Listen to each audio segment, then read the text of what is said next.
Subscribe કરો એ high news India ચેનલને, પછી યુટ્યુબ એપ પર બેલ આઇકોનનું બટન દબાવો અને નિહાળો એ high news India channel.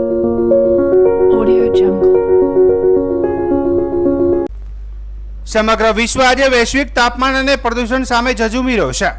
Global warming સામે પ્રકૃતિનું રક્ષણ કરવું એ તમામ નાગરિકોની ફરજ બને છે. વૃક્ષોનું વાવેતર અને સંવર્ધન કરવું તે નાગરિકોની ફરજ બને છે. બનાસકાંઠા જિલ્લામાં પર્યાવરણના રક્ષણ માટે અનેકવિધ પ્રયાસો થઈ રહ્યા છે. ત્યારે આજરોજ વિધાનસભાના અધ્યક્ષ શંકરભાઈ ચૌધરીના અધ્યક્ષસ્થાને થરાદ ખાતે મેગા વૃક્ષારોપણ કાર્યક્રમ યોજાયો હતો. થરાદ સ્થિત તુલસી 4 રસ્તાથી લઈને શહેરમાંથી પસાર થતા થરાદ સાચોર નેશનલ હાઈવેની બંને સાઈડ પર વિવિધ સ્થાનિક ફળાઉ 1600 જેટલા રોપાઓનું વાવેતર કરાયું હતું.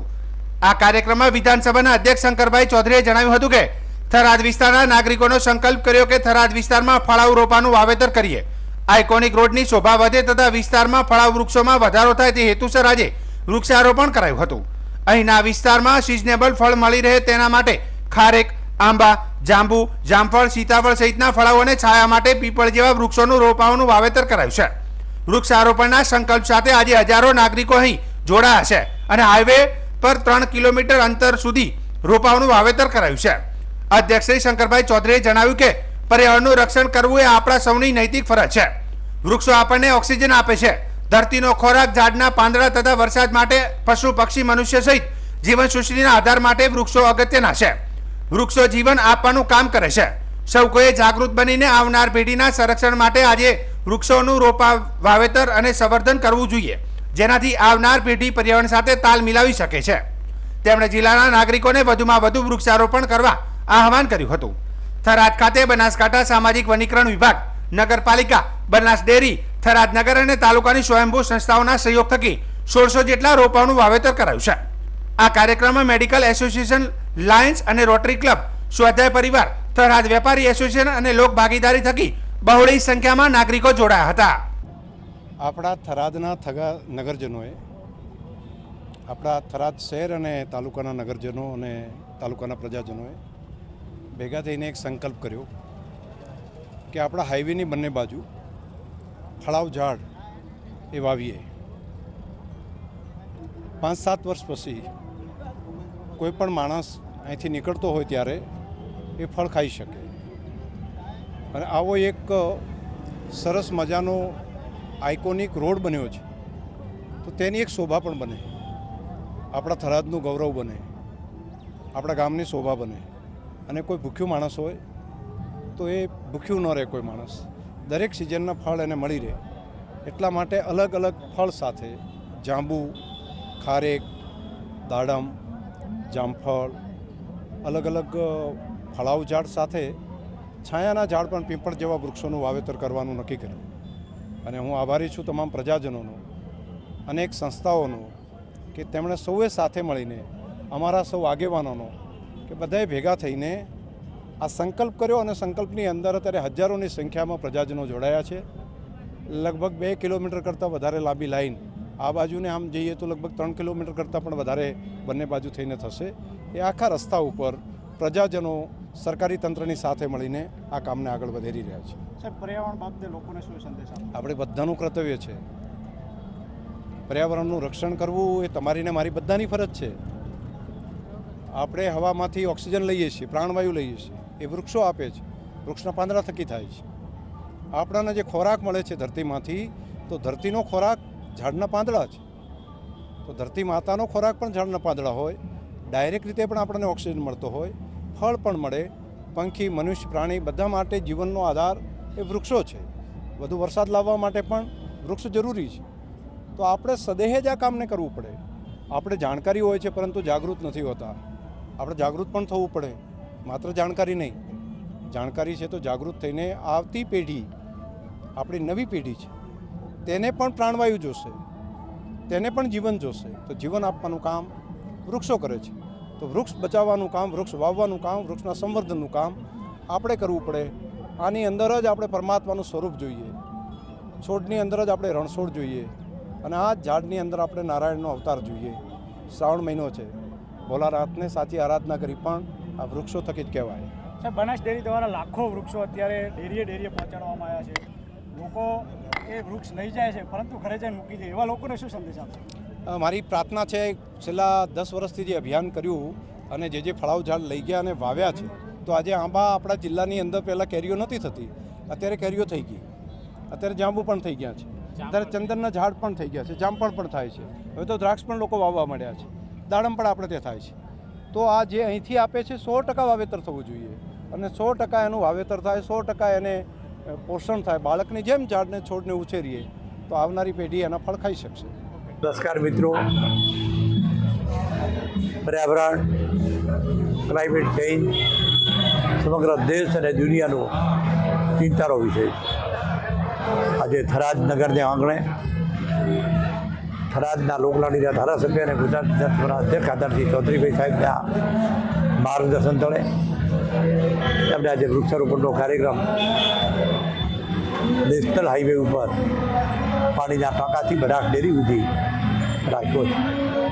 અમને ખૂબ ખૂબ ધન્યવાદને અભિનંદન આપું કે સમગ્ર નગરના અમારા કાર્યકરો, પ્રજાજનો, તાલુકાના આગેવાનો અને કાર્યકરોના માધ્યમથી બધા પોતપોતાનો વૃક્ષ નક્કી કરેલી જગ્યાએ રહીને બેસે અને એક વૃક્ષ પાછળ થઈને એનો જતન કરે, એ નેમ સાથે જ્યારે આ કાર્યક્રમ થઈ રહ્યો છે ત્યારે તો એટલી મોડી સંખ્યામાં ઉત્સાહભેર લોકો આમાં જોડાણા છે. આપણને બધાને ખબર છે કે વૃક્ષોની શું જરૂરિયાત છે. જળ એ જ જીવન અને જીવવા માટે ઓક્સિજનની જરૂર છે, એટલે કે વૃક્ષોની જરૂર છે. વૃક્ષો આપણને ઓક્સિજન પૂરો પાડે છે. આપણે શ્વાસમાં ઓક્સિજન લઈએ છીએ અને કાર્બન ડાયોક્સાઇડ બહાર કાઢીએ છીએ, એટલા માટે કે માણસને ઓક્સિજનની ખૂબ જરૂરિયાત અને એ પણ વૃક્ષો જ પૂરો કરી શકે. એના માટે વર્ષોથી પર્યાવરણ સંદર્ભે વૃક્ષારોપણના કાર્યક્રમો ગુજરાત સરકાર અને ભારત સરકારનો ફોરેસ્ટ વિભાગ કરી રહ્યો છે. પણ એની જાગૃતિ પ્રજા જ્યાં સુધી ભાગીદાર ન થાય ત્યાં સુધી આને સફળતા મળતી નથી. પ્રજાની લોક ભાગીદારીથી જ્યારે આ કાર્યક્રમો શરૂ થયા છે અને આજે અધ્યક્ષશ્રીએ જે પ્રજાને સામેલ કરી છે, ત્યારે મિત્રો બધા જ અમારો મહિલા મોરચો હોય, અમારા સ્થાનિક આગેવાનો હોય, કાર્યકરો તમામ અને અધિકારી કર્મચારી મિત્રો બધા સાથે રહીને, જેમાં ફોરેસ્ટ વિભાગ હોય, અમારો નેશનલ હાઈવેનો વિભાગ હોય, બનાસ ડેરી હોય, બધાના સહયોગથી જ્યારે આ કાર્યક્રમ થઈ રહ્યો છે ત્યારે આજે મિત્રો તમે બધાએ જોયું કે ખૂબ મોડી સંખ્યામાં લોકો સવારના 11 વાગ્યાથી અહીં હાજર થઈને આ કાર્યક્રમમાં પોતાની ભાગીદારી નોંધાવી રહ્યા છે. ત્યારે આજે અધ્યક્ષશ્રીએ પણ આવીને પહેલું જ વૃક્ષારોપણનું જે કામ કર્યું છે, દેશના લોકલાડીના પ્રધાનમંત્રી આદરણીય નરેન્દ્રભાઈ મોદી, અમિતભાઈ શાહ અને અત્યારના આપણા પર્યાવરણ પ્રેમી ભૂપેન્દ્રભાઈ પટેલ પણ આ કામ ખૂબ વેગવંતું બને. અને જ્યારે નરેન્દ્રભાઈ ગુજરાતના મુખ્યમંત્રી હતા ત્યારે વન મહોત્સવના કાર્યક્રમો જે ભૂતકાળ એવો હતો કે ગાંધીનગર કે અમદાવાદમાં થતા હતા, જિલ્લા કક્ષાએ જુદા જુદા વનોનો નામ આપીને સાંસ્કૃતિક વનો પણ કર્યા. આ બધું જ જ્યારે મિત્રો કર્યું છે ત્યારે આજે આ કાર્યક્રમ આગળ વધારવાનું કામ જે રીતે ચાલી રહ્યું, શંકરભાઈ સમગ્ર ટીમ, અમારો ફોરેસ્ટ વિભાગ, નેશનલ હાઈવે, બનાસ ડેરી અને અમારો સિવિલ વિભાગ પણ પ્રાંત અધિકારીની સમગ્ર ટીમને પણ ધન્યવાદની શુભેચ્છા આપું. ખાસ કરીને અમારા મહિલા મોરચાને, શહેરના પ્રજાજનોને, તાલુકાના પ્રજાજનોને, અમારા આગેવાનોને મિત્રો ખૂબ ખૂબ ધન્યવાદને અભિનંદન આપો. તમે જે ઉત્સાહથી આ કામ હાથમાં લીધું છે તો તેને ખૂબ ખૂબ ધન્યવાદ, અભિનંદન, ખૂબ શુભેચ્છાઓ. આવો આપણે બધા ભેગા થઈને વૃક્ષોનું જતન કરીએ અને બધા જ એક પેડ માકે નામ એક કાર્યક્રમને આગળ વધારીએ. શ્રાવણ માસ હિન્દુ ધર્મમાં શ્રદ્ધા અને ભક્તિથી ભરેલો પવિત્ર સમયગાળો માનવામાં આવે છે. આ માસમાં અનેક બહેનો ઉપવાસ, વ્રત કથા અને તહેવારો ભાવપૂર્વક ઉજવે છે. આવો જ 10 દિવસનો મા દશામાનો વ્રત ઉત્સવ ધાનેરા સહિત અનેક શહેરોમાં હર્ષો ઉલ્લાસપૂર્વક ઉજવાઈ રહ્યો છે. ભક્તો બજારમાંથી દશામાની મૂર્તિ ખરીદી ઘરે સ્થાપન કરી પૂજા અર્ચના કરે છે અને 10મા દિવસે તેનું વિસર્જન કરે છે. તેઓ મોટા ભાગે પ્લાસ્ટર ઓફ પેરિસ એટલે કે પીઓપીની મૂર્તિઓ ખરીદે છે, જે પાણીમાં ઓગળી શકતી નથી. આ મૂર્તિઓ નદીઓ કે તળાવમાં યથાવત રહી જાય છે, જેના કારણે ન માત્ર પ્રદૂષણ થાય છે પરંતુ હિન્દુ ધર્મની ભાવનાઓને પણ દુભાય છે. આ વિષયને દ્રષ્ટિએ રાખી ધાનેરા હિન્દુ સનાતન ટ્રસ્ટ, લાયન્સ ક્લબ તથા નગરપાલિકા દ્વારા મામા બાપજી સ્થાન ખાતે ખાસ વ્યવસ્થા કરવામાં આવી છે. લાયન્સ ક્લબના પ્રમુખ રમેશભાઈ ઠક્કરનું કહેવું છે કે મૂર્તિઓનું પાવન વિસર્જન અશોભનીય રીતે ન થાય તે માટે એક કેન્દ્રીય સ્થળે તમામ મૂર્તિઓ એકત્રિત કરવામાં આવશે અને પછી તેને સન્માનપૂર્વક વિસર્જિત કરવામાં આવશે. તેમણે તમામ ભક્તોને વિનંતી કરી છે કે વિસર્જન સમયે પૂજિત મૂર્તિઓ નદીમાં કે તળાવમાં ક્યાંય પણ છોડવાને બદલે નિર્ધારિત સ્થળે મૂર્તિ જમા કરે અને હિન્દુ તહેવારની પાવનતાને જાળવે. સાથે જ આગામી વર્ષથી માટીની બનેલી પર્યાવરણ મૈત્રી મૂર્તિની પૂજા કરવા પણ અપીલ કરવામાં આવી છે. શ્રાવણ મહિનાની અંદર આપણે હિન્દુઓના ઘણા તહેવારો આવે છે. એમાં એક આવે છે તહેવાર દશામાનો તહેવાર, જેમાં લોકો 10 દિવસ માતાજીની પૂજા અર્ચના કરતા હોય છે. અને જ્યારે જાગરણ આવે છે એના બીજા દિવસે સવારે એ લોકો માતાજીની મૂર્તિને અહીંયા કને પવિત્ર તળાવમાં, એટલે કે આપણે ધાનેરાનું મામા બાપજી તળાવ જ્યાં આવેલું છે ત્યાં કને વિસર્જન કરવા માટે આવે છે. જ્યારે માટીની મૂર્તિ હોય અને નદીમાં પધરાવે એ તો બહુ સારું કહેવાય છે, પરંતુ આજકાલ લોકો પીઓપીની મૂર્તિ લાવે છે જે પાણીમાં કદી પણ ઓગળતી નથી અને પર્યાવરણ નુકસાન થાય છે અને જળચર પ્રાણીઓને પણ નુકસાન પહોંચે છે. તો આ વખતે લાયન્સ ક્લબે એક પહેલ ઉઠાવી છે, જેની સાથે હિન્દુ સનાતન ટ્રસ્ટ અને નગરપાલિકા પણ જોડાયું છે કે ભાઈ જે પણ પીઓપીની મૂર્તિ આવે એને નદીમાં ન પધરાવતા આપણે એક કૃત્રિમ કુંડ બનાવીશું, જેની અંદર એ મૂર્તિઓ અમને આપે. અમે એને સ્વચ્છ પાણીથી નવરાવી અને એનું એક જગ્યાએ એકત્રિત કરી પછી વાહન દ્વારા વહેતી નદીમાં એ પાણીનું વિસર્જન વિધિવત અમે કરીશું. એટલે આ વખતે અમારી આ પહેલ સાથે આપ જોડાઓ, કારણ કે માતાજીની મૂર્તિ તમે જુઓ છો તો લોકોના પગમાં આવે છે, બરાબર. એના કારણે હિન્દુઓની આપણી લાગણી દુભાય છે અને મૂર્તિઓ પણ ખંડિત થાય છે. આ બધું ન થાય અને આપણી લાગણી ન દુભાય એ માટે એક અમે પહેલ કરી છે. તો આ બાબતે નગરજનોનો, બહેનો અને માતાઓને નમ્ર વિનંતી છે કે આની સાથે અમે સાથ સહકાર આપે અને આવતી વખત પીઓપીની મૂર્તિ કોઈ પણ ન લાવે, ફક્ત માટીની મૂર્તિનો ઉપયોગ કરે. અને હવે પછી જે ગણપતિનો તહેવાર આવે છે એમાં પણ દરેકને નમ્ર વિનંતી કરીએ છીએ કે એમાં પણ પીઓપીની મૂર્તિ ન વાપરતા માટીની મૂર્તિનો જ ઉપયોગ કરીએ. અત્યારે દશામાનું વ્રત ચાલી રહ્યું છે. બધી બહેનો લગભગ દશામાનું વ્રત કરતી જ હોય છે અને 10 દિવસ સુધી માતાજીની મૂર્તિની પૂજા કરતા હોય છે. માતાજીની મૂર્તિની પૂજા કરી પછી હવે 10 દિવસ પૂરા થશે એટલે દરેક બહેનો પધરામણી કરશે માતાજીની. પણ ઘણી બહેનો એવું કરે છે કે ગમે ત્યાં જઈને મૂર્તિની પધરામણી કરીને આવે છે. એ આપણા માટે યોગ્ય ન કહેવાય. એટલે દરેક બહેને મામાજીએ સરસ વ્યવસ્થા કરી છે અને તે મામાજી મંદિરે જઈ અને ત્યાં પધરામણી કરવી.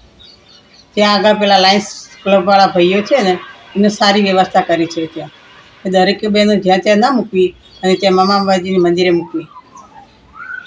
અને આવતી વખતે દરેક બહેનોને વિનંતી કે દરેક માટીની મૂર્તિ લાવે. માટીની મૂર્તિની પૂજા કરો તો એ મૂર્તિ આપણી ગળી જાય પાણીમાં, બરાબર. એ બને ત્યાં સુધી માટીની મૂર્તિ લો તો બહુ સારું. બનાસકાંઠા જિલ્લાના કાંકરેજ તાલુકાના દુગાવાડા ગામે શ્રી પંચમુખી હનુમાનજી મહારાજના મંદિરે એક મહત્વપૂર્ણ ખેડૂત મીટિંગ યોજાઈ હતી.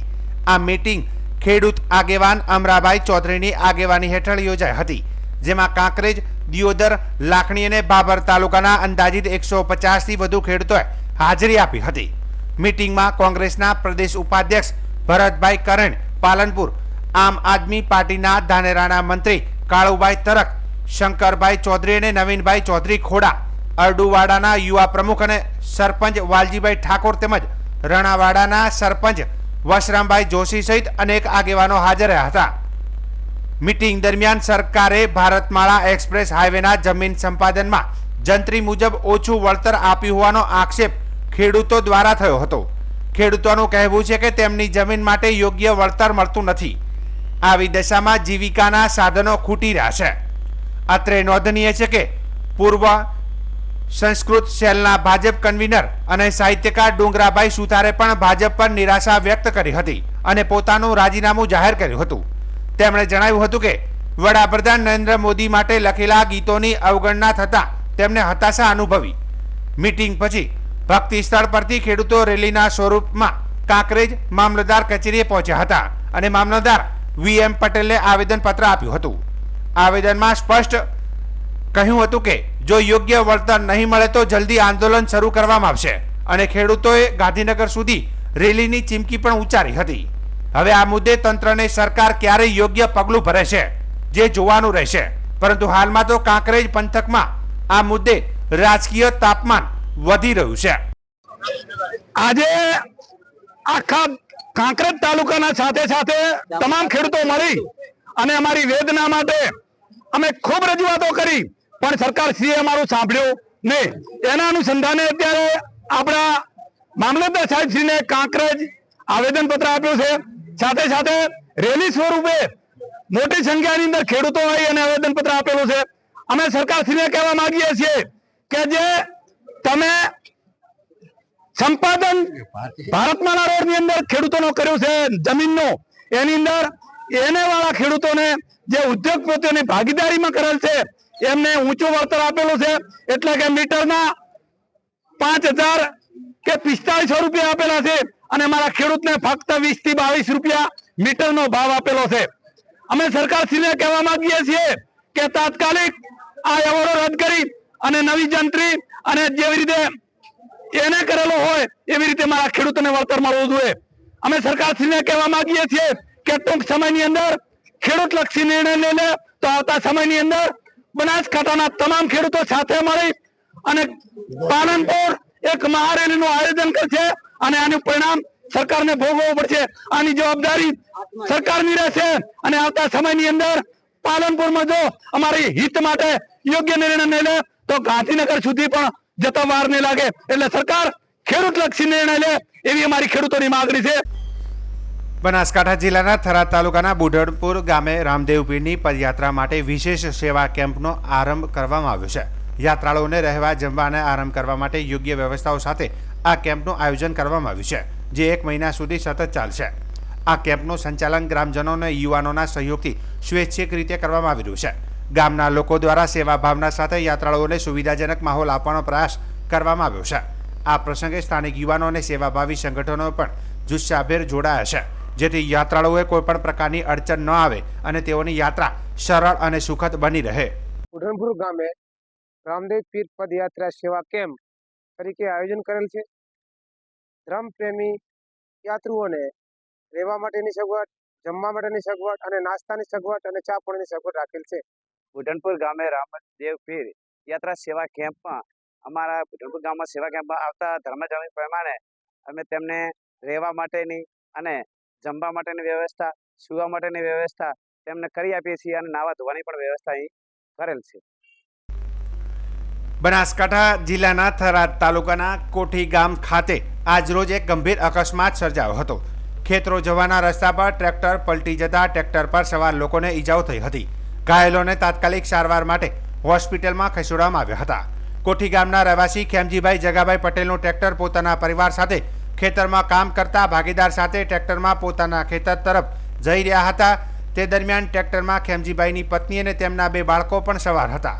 જૂનો રસ્તો બંધ કરી નવો રસ્તો બનાવવામાં આવ્યો હતો. આ નવા કાચા રસ્તા પર ટ્રેક્ટર ખાડામાં પડતા પલટી ગયું હતું. અકસ્માત બાદ તાત્કાલિક સ્થાનિકો દ્વારા ઘાયલોને હોસ્પિટલમાં દાખલ કરવામાં આવ્યા હતા. કોઠી ગામના સ્થાનિક લોકોના જણાવ્યા અનુસાર કોઠી ગામથી વડગામડા જતો રસ્તો બંધ કરવામાં આવ્યો છે. આ વિવાદિત રસ્તા બાબતે ખેડૂતોએ સરકારી તંત્રને અનેક વખત રજૂઆત કરી છે.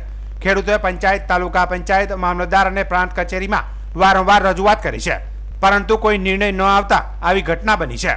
જૂના રસ્તાને બંધ કરી નવો રસ્તો બનાવવામાં આવતા ખેડૂતોને ખેતરોમાં અવરજવર કરવા માટે ભારે મુશ્કેલી પડી રહી છે. આ અકસ્માત પછી સ્થાનિક લોકોમાં રોષ જોવા મળી રહ્યો છે અને તેઓ સરકારી તંત્ર પાસે યોગ્ય નિરાકરણની માંગ કરી રહ્યા છે.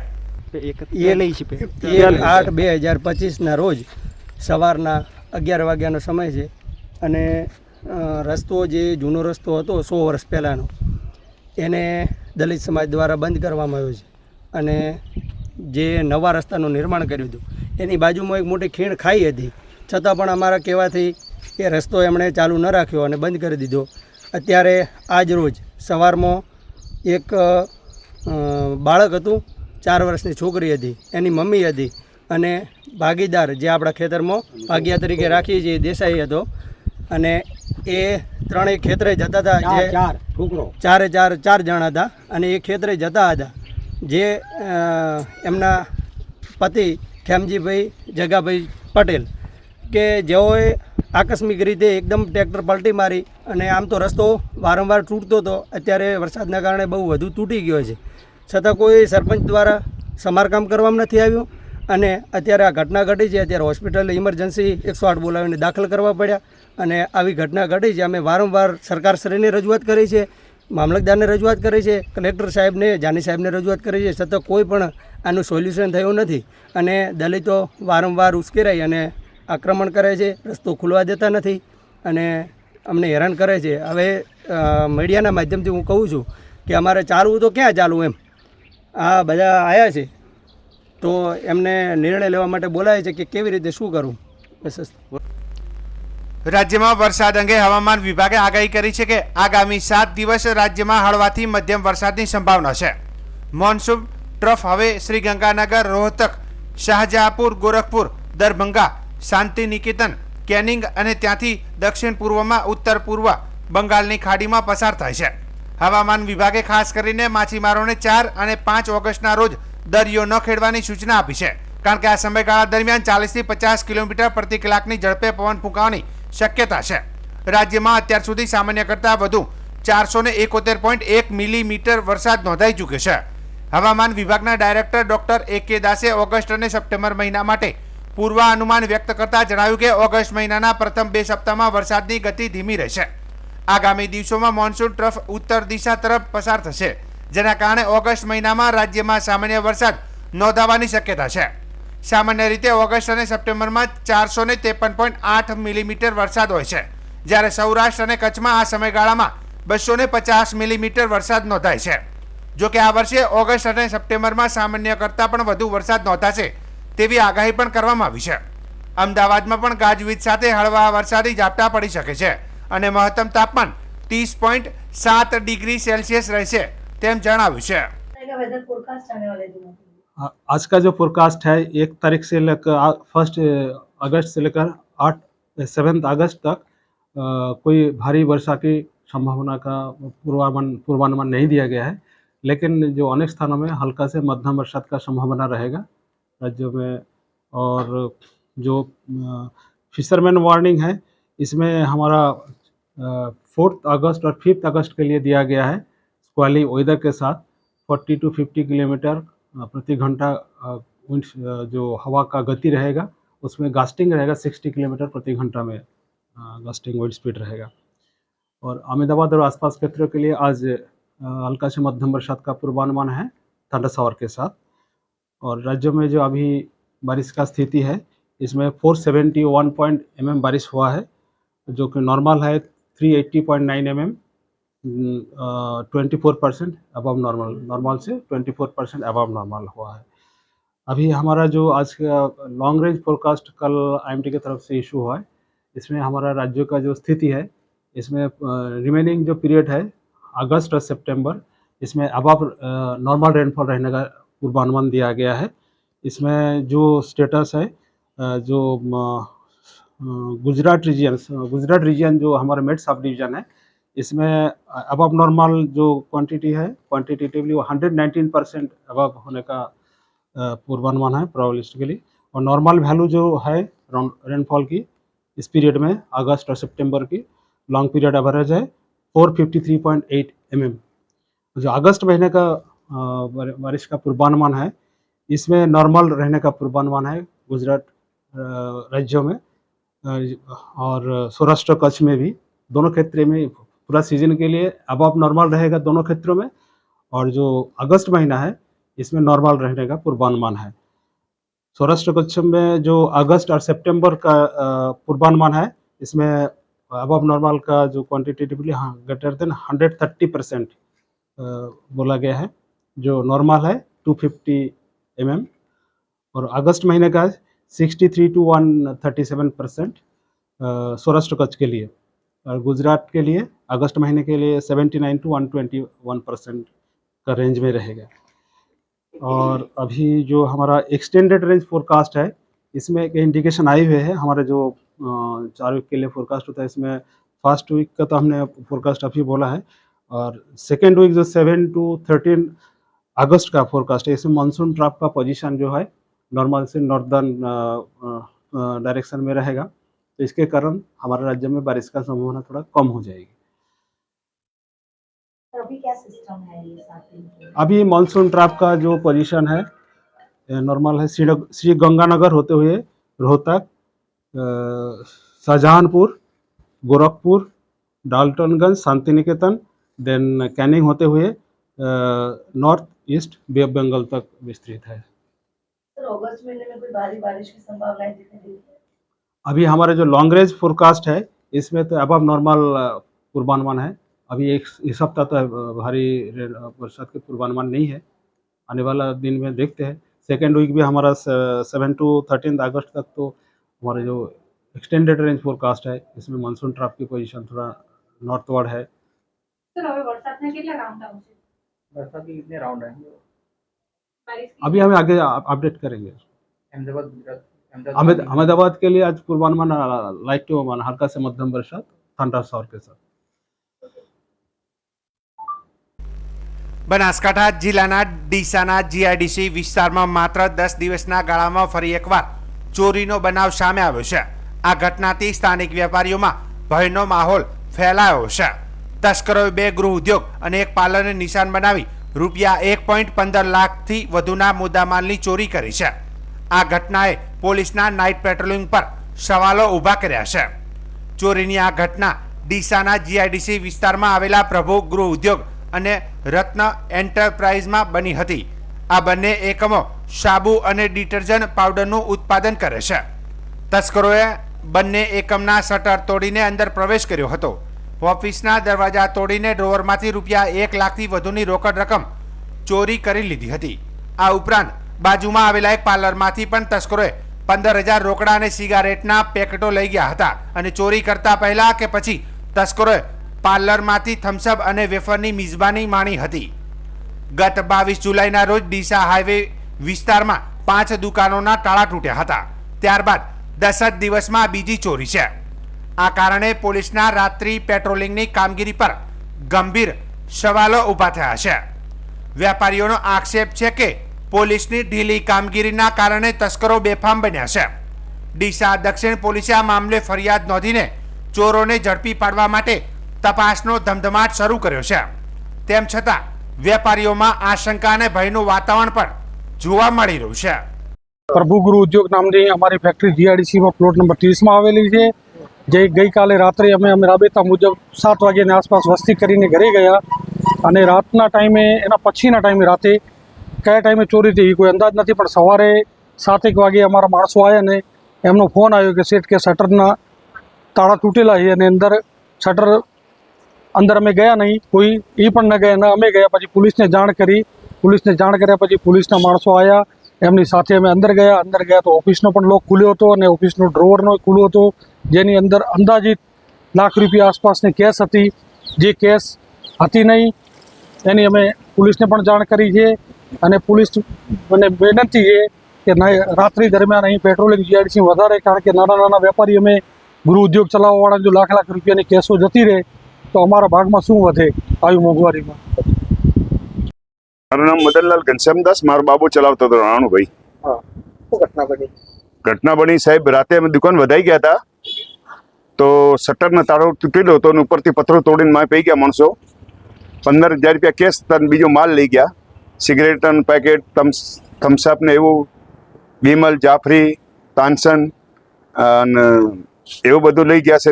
પડીકા બીજા ખાઈ ગયા છે, શટર નહીં તોડી ગયા। અમે રાતે તો સવારે આવીને જોયો તો શટર તૂટેલો હતો અને તાળા ઉપરથી પથ્થરો તૂટેલો હતો અને સાહેબ અમે મજૂર માણસ મજૂરી કરીને ખાઈએ, એવી ઘટના બને। પોલીસની જાણ જરૂરી લેવાની છે સાહેબ।